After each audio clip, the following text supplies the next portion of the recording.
Hello guys, this is Recapz Snout here. Today, I'm going to explain a movie called Life of Pi. Spoilers ahead. Watch out and take care.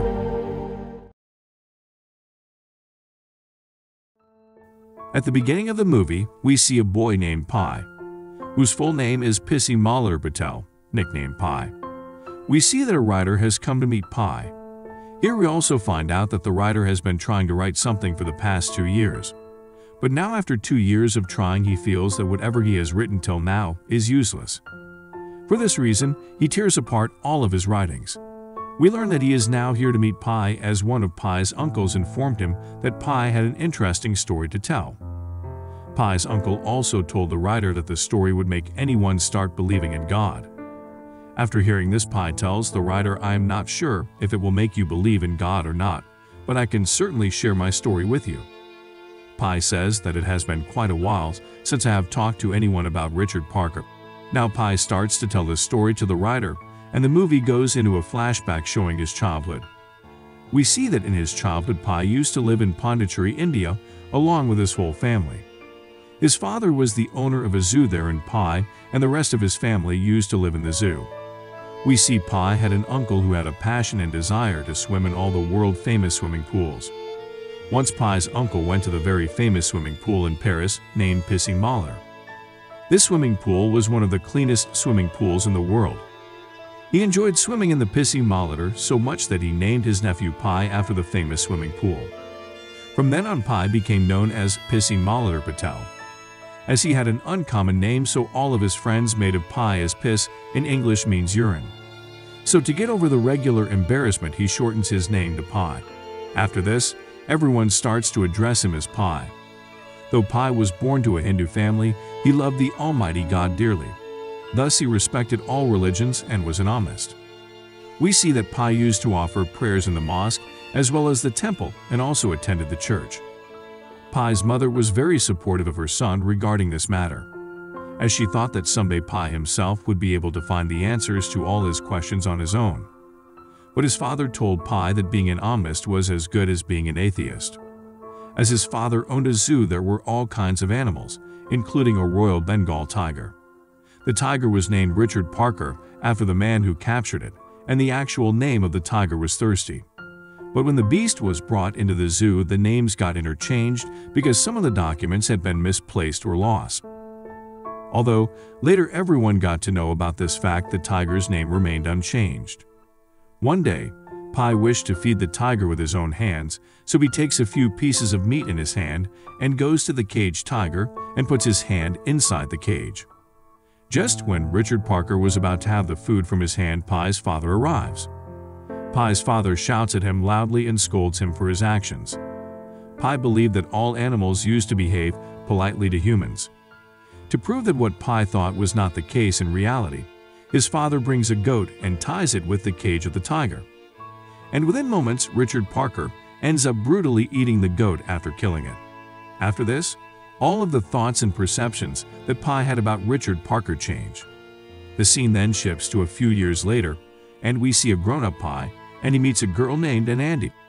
A romance was just about to begin between the pair when Pi's father informs them that they were moving to Canada as the zoo owned by Pi's father was about to be closed soon. This was because the land on which the zoo was built belonged to the government, but the animals in the zoo belonged to Pi's father. As a result, his father thought it would be more economically viable to sell the animals in Canada as opposed to India. Pi's father further thought that the money obtained from the sales of the animal could be used by them to start a new life, and he would also arrange a job for himself. Pi's father Santosh also informs them that they would send the animals on a ship to Canada, and they would also sail on the same ship. We see that Pi was not at all willing to leave Pondicherry and migrate to Canada, but he has to do it as neither he had a way out nor the power to stop this from happening. Thus, he has to leave the place along with the rest of his family. But before leaving for Canada, Pi meets with Aunt Andy for one last time. Next, we see that Pi and his whole family are on a ship and sailing to Canada. After sailing for a few days, the ship encounters a huge storm. During the storm, Pi was standing on the deck of the ship. After sailing for quite a while, the ship is shown to be in a miserable state, due to the storm. The storm was such that the ship gradually started to sink. Seeing this, a crew member helps Pi to board a safety boat. Though Pi wanted to reunite with his family, at the time it was not possible. Then we see that suddenly a zebra jumps into the safety boat. As a result of the zebra jumping onto the boat, the crew members lose the grip of the rope hanging by it, and Pi falls directly into the sea along with the boat. After this, the boat floats around amidst the storm and goes far away from the ship. As it happened, Pi was now left all alone inside the safety boat. After a while, Pi notices the ship containing his whole family sinks under the sea. And within a blink of an eye, Pi becomes an orphan. Sometime later, Pi notices that someone was swimming toward his boat in the storm. Then Pi throws a tube in the direction of that being. As it approaches closer to Pi, he understands that it was not any human, but Richard Parker the tiger. After seeing this, Pi tries his best to prevent the beast from boarding the boat. But due to the giant waves being produced, the tiger can board the boat. This frightens Pi a lot, and he jumps into the sea from the boat. But sometime later, he reluctantly has to return to the boat. After returning to the boat, Pi finds that Richard Parker was missing. Only the zebra was seen sleeping in front of the boat. We see that the zebra just could not move, as he now had a broken leg because of jumping from the ship. The scene shifts and we see it is morning and the storm had come to an end. Now Pi notices that his boat is filled with quite a lot of water. Pi uses a bucket to get rid of the water.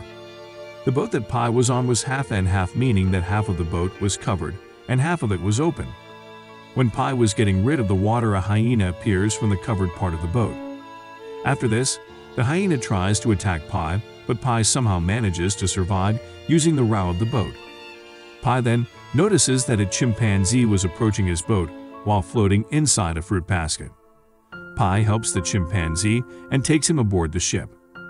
Now there were 4 individuals in the boat, including Pi, the chimpanzee, the zebra, and the hyena. Next, Pi notices that there were containers in the boat that contained vegetarian food. This food was perfect for someone like Pi, but the hyena just could not have it. As a result, one day the hyena kills the zebra and starts feasting on it. We see that Pi was always scared of the hyena, so he makes a raft for himself using the safety jacket and the tube present in the boat. He did this so that he could stay at a distance from the boat.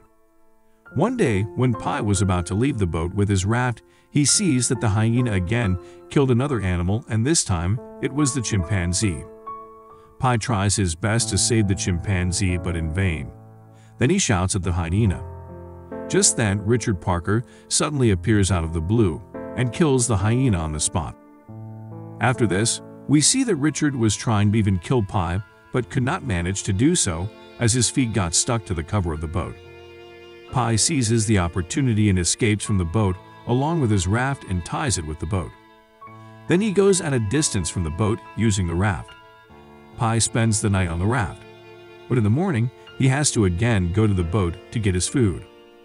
We see that again Richard Parker lays an attack on Pi, but he barely survives. In the next scene, Pi is seen praying to the Almighty to give him the strength to survive, and he also prays that the Almighty should protect him. Sometime later, Pi realizes that he has to stay at sea for a much longer time and that the raft that he was living on was not enough. So Pi determines to train the tiger and tame it according to him. But even after many tries, Pi fails in this mission of his. A few days later, it is revealed that there was now a shortage of food for the tiger. Previously, the beast lived on by eating the other animals on the boat, but now there was no food left for him.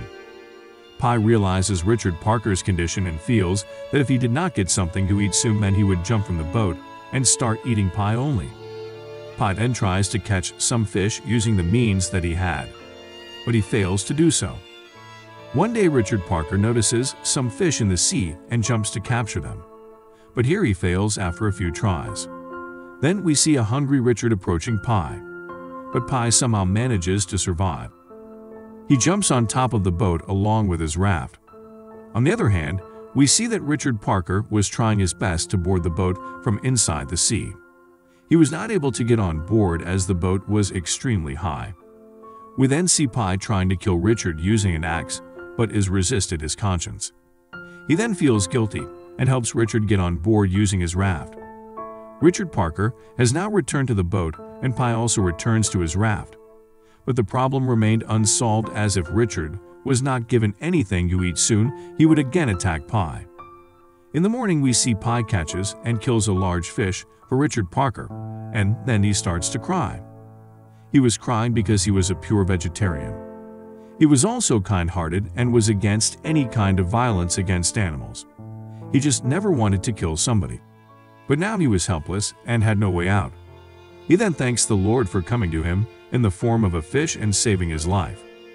Now, he gives the fish to Richard Parker, and they both have a handsome meal after a long time. The last time Pie visited the boat, he comes back with his food supplies so that he did not have to return to the boat frequently. That night, when Pie was sitting by the raft, suddenly a giant whale appears from within the sea, which creates a giant wave.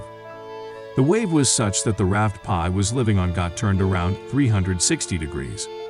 As all his food was inside the raft, his food also gets wasted due to the wave. Now we see that Pie does not have anything to eat. The next morning, Pie returns to the boat for an emergency, and just then Richard Parker starts to grunt and roar, seeing him. Suddenly a fish appears and falls on the boat after colliding with the mouth of Pie. Then Pie throws the fish towards Richard Parker, but the fish falls into the sea and flies away. Just then, they hear a sound from the back. They notice that a swarm of fish was coming toward them. These fishes were flying fishes, and they could fly a few hundred meters above sea level. As a result, while flying and passing the boat, quite a few fishes get stuck to the boat. We see that a giant fish also emerges from the sea. Pie keeps the giant fish for himself, as it was the only way to survive for Pie. Pie always thought that Richard Parker was the prime reason that he was able to survive this long in the sea, as he always helped to keep Pie alert, otherwise he would have died long back. Next, we see that another storm occurs in the sea, and it was so ferocious that Pie's raft gets cut from the boat. We see that both Pie and Richard Parker were in a miserable state due to the storm. The boat got steeped in water, and it was almost about to sink. But still, the duo somehow survives the storm. As the raft got lost due to the storm, Pie now has no option but to live inside the boat. After a few days, we see that both their physical condition had deteriorated further, and they became extremely weak due to lack of proper food. Richard Parker becomes so weak that he was not even able to stand up properly. Pie thought that they might die soon. The next morning, Pie notices that the boat was now on an island. While there, Pie notices that the island had a lot of greens that they could eat for survival. Pie eats the food supplies with great pleasure. As they go further inside, we see a swarm of mongoose-like animals. The island was also home to a few ponds that had sweet water. Pie gets inside the pond and starts to drink water from it. He observes Richard Parker from afar and sees that he was eating those animals. After a long time, they had eaten contently. Pie determines that he would spend the rest of his life on the island with Richard, as the island had enough food for both of them. In the evening, Pie was preparing to sleep while being up a tree. Suddenly he saw that the animals were climbing up the tree. Even Richard Parker flees the place and boards the boat. Pie does not understand what was happening. But when he woke up in the middle of the night, Pie notices that the pond from which he had drunk water earlier in the day had become acidic. All the fishes inside the pond had died and now can be seen floating above the water surface. He notices there was a fruit in the tree he was sleeping, and the fruit had a human tooth stuck in it. After seeing all these things, Pie realizes that something was wrong with the island, and that for some unknown reason the pond water turned acidic at night. As a result, all the animals living there climb up the tree at night. Pie thinks that maybe someone like him had previously visited the island and later died here slowly as well. Pie determines to leave the island in the morning. Before they leave, he keeps some vegetables for himself and some mongoose for Richard Parker inside the boat. After this, they again set out for the unknown. After traveling for many days, their boat reaches a beach in Mexico.